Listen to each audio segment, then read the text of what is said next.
Hi guys, this is Ganesh Naik. I help finance professionals and students to excel in their career and become a better version of themselves. And I also help students who are preparing for FRM and CFA exams to clear their exam in the first attempt.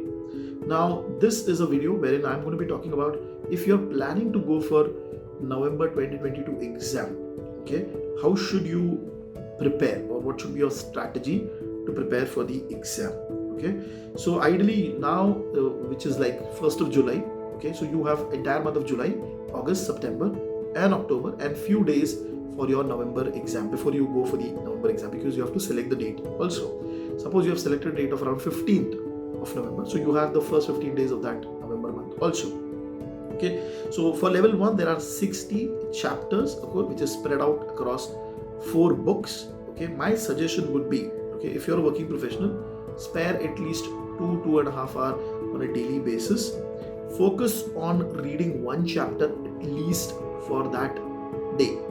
Okay, so if you're for a working day from Monday to Friday, okay, ideally you should focus on completing one chapter each day. That means 5 chapters per week you're completing, and the same 5 chapters which you have completed in that week, focus on solving the question bank of those 5 chapters on weekends, Saturdays and Sundays. Okay, so your agenda on Saturday and Sunday has to be very clear. It is only solving of the question bank of those 5 chapters. If you're able to follow this for weeks, okay, so every week 5 chapter, so every month on an average 20 chapter. That means in the month of July 20, August 20 and September 20. So by the end of September you should be able to complete your 60 chapters reading. Okay, and October month you can keep it as a buffer. If suppose you could not complete your target, you have some time to cover that. If you are able to complete everything by September, end of September, then you can utilize the month of October to solve higher amount of, say, difficult questions or some more question bank which you can get hand on, and you can try to cover those solvings also. Further, okay, once you are done with all of these things, once you have completed your reading, if you have got time to solve some difficult question, you have done that, then you should go and solve some sectional test, which is the test for the entire book. You should solve some mock papers.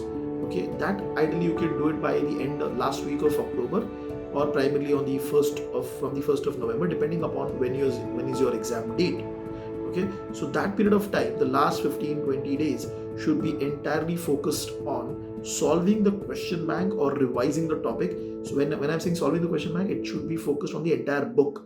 So more or less you're solving the you're doing a sectional test, or you're solving mock papers where you have to read a lot of content together and give the exam. Okay, and then you can go for the exam in November 2022. Now, like I said, July 20, August 20 and September 20 chapters. Now within that also, if you look at the entire curriculum of FRM level 1, so there are out of 60 chapters, there are around 13 to 14 chapters which are slightly theoretical, which are independent theoretical chapters, which ideally you can do it at the end. So you start with directly important concepts or important chapter in a particular order.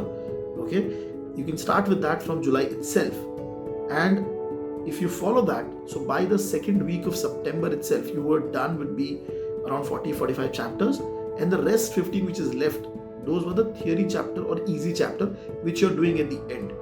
So primarily by the mid of September itself, you would be in a good shape, because you would have completed all the major component of the FRM level 1 preparation itself.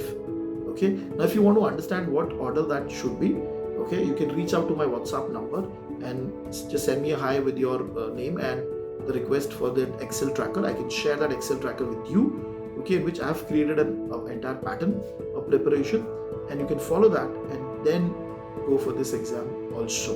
Okay, I hope this video has been able to help you in your making your understanding about how to go about preparing for the exam.